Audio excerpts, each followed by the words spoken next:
Travail d'équipe également sur les talus colonisés par les anémones de mer. Une girelle s'est empêtrée dans les tentacules venimeux. Elle sera récupérée, mais à moitié morte. On comprend mieux pourquoi la plupart des poissons respectent un périmètre de sécurité autour des anémones de mer. À l'exception des poissons clowns, qui eux sont immunisés contre leur venin. En contrepartie, ils protègent l'anémone de ses prédateurs. Mais parfois, les anémones remballent leurs tentacules et les poissons clowns se retrouvent à la rue. Où aller?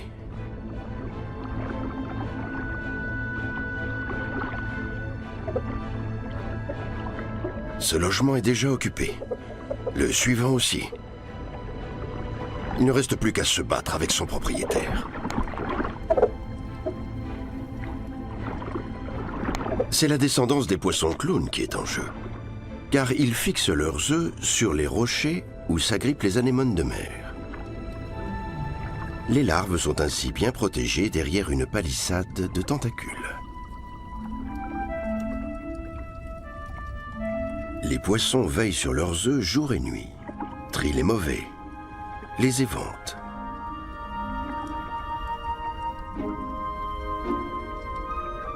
Bientôt les œufs écloront et personne n'aura le droit d'approcher.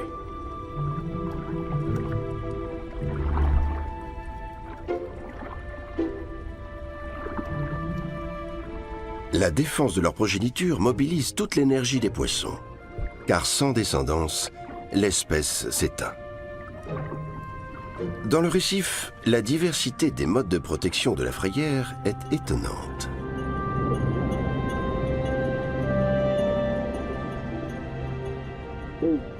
Chez les balistes, le berceau est une simple cuvette, ce qui implique de monter la garde. D'aérer les œufs de temps en temps et surtout de rester vigilant.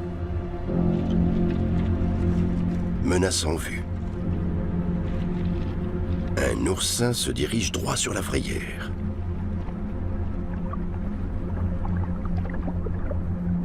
Il faut protéger les œufs coûte que coûte. Après quelques secondes de réflexion, le baliste souffle sur l'oursin et cherche à l'écraser. Il brise sa coquille, laissant un trou béant.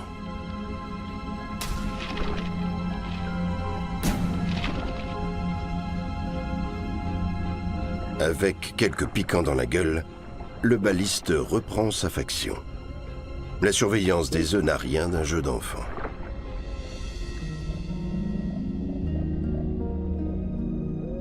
Même à deux,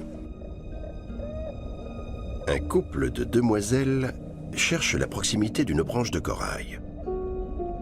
La femelle y a fixé ses œufs.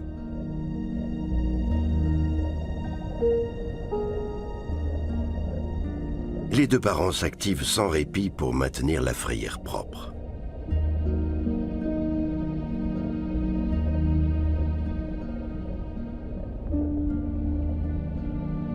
Un peu plus loin, la même espèce, au lieu de veiller sur ses œufs, est en train de les manger. C'est un cas extrême. Un des parents a disparu et l'adulte restant ne peut s'occuper seul de la couvée. Autant la dévorer avant que d'autres ne s'en chargent.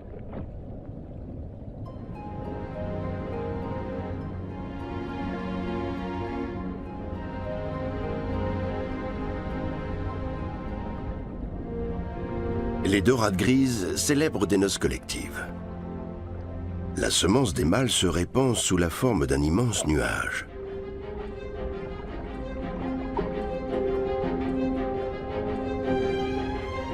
Elles sont constamment en mouvement et mises sur l'effet de nombre.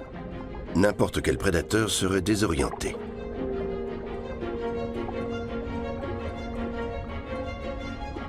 Pour protéger leurs œufs, les castagnols rouges utilisent une tactique particulière.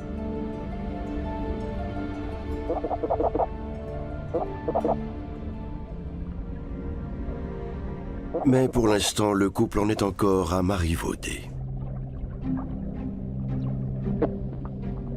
La parade nuptiale consiste à tourner en rond sans s'arrêter, idéal pour stimuler les hormones. La ponte aura bientôt lieu. En attendant, allons voir un autre lieu de couvaison. Les castagnols noirs vivent en groupe et creusent leur nid côte à côte. Lorsqu'un intrus approche, tout le monde est prévenu.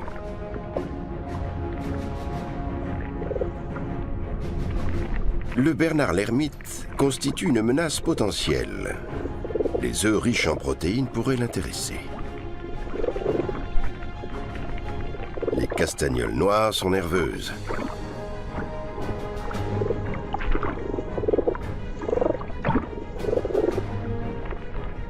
Pour l'instant, le crustacé s'intéresse à la végétation. Que peut-il lui arriver? En cas de danger, il n'a qu'à se réfugier dans sa coquille.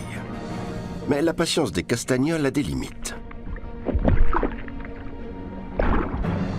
Il va passer un mauvais quart d'heure.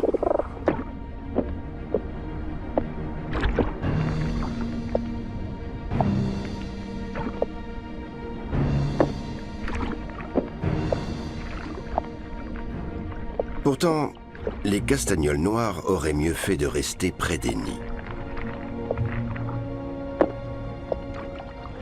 Une bande de girelles paons a profité de l'aubaine pour se jeter sur les œufs. Elles sont déchaînées et supérieures en nombre. Une grande partie des œufs sera engloutie.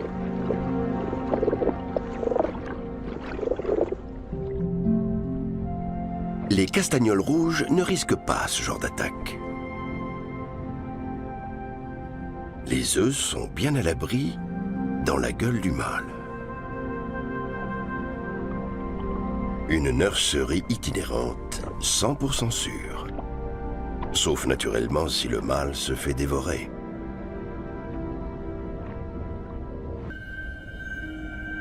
La lumière bleue des projecteurs spéciaux montre le récif sous un jour radicalement différent. Le corail flamboie d'un rose fluorescent.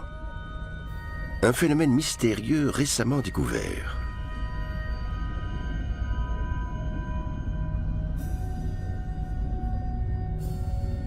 Le Bernard l'ermite se retrouve avec des feux arrière.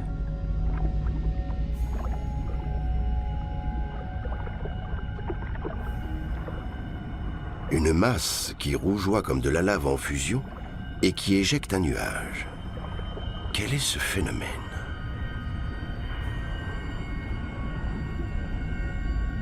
C'est un acte de procréation, une anémone adhésive qui libère ses gamètes.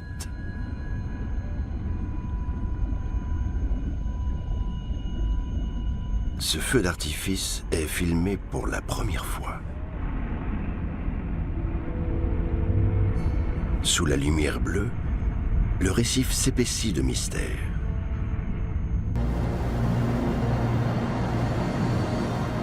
Certains endroits des océans sont des lieux de rencontres spécifiques, comme ici, où viennent s'accoupler les seiches géantes.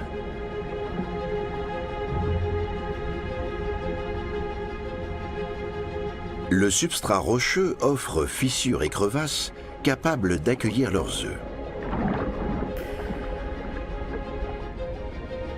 Les femelles, plus petites, gardent leurs tentacules repliés.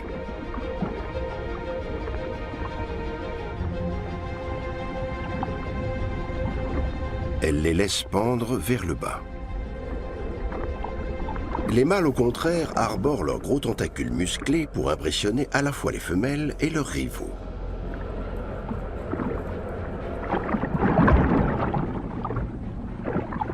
Et lorsque la force ne suffit pas, il reste le jet d'encre.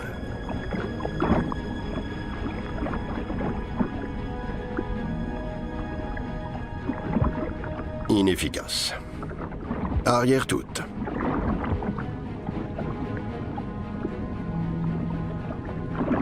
Seuls les plus forts pourront approcher les femelles. Comme ce mâle qui séduit l'élu de son cœur avec un spectacle lumineux. Une fois qu'elle a consenti à l'étreinte, le mâle dépose ses spermatophores, des capsules contenant les spermatozoïdes.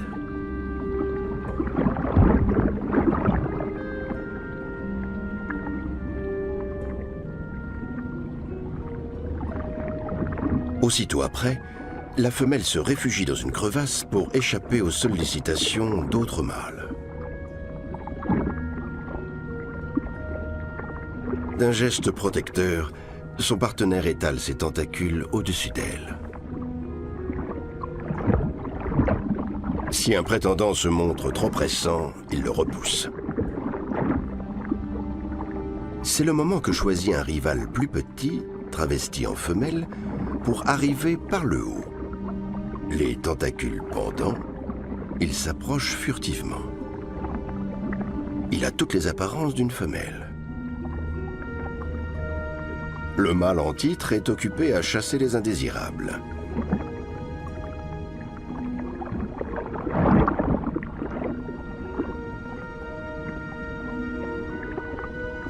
À son retour, il constate médusé la présence de 2 femelles.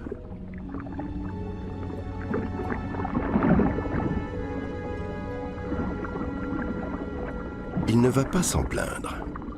Sauf que l'imposteur et la femelle s'accouplent en catimini, tandis que le mâle monte la garde sans se douter de rien.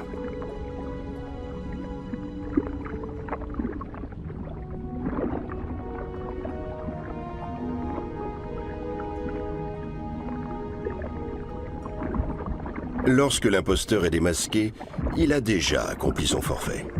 Il reçoit une correction, mais sa ruse aura porté ses fruits.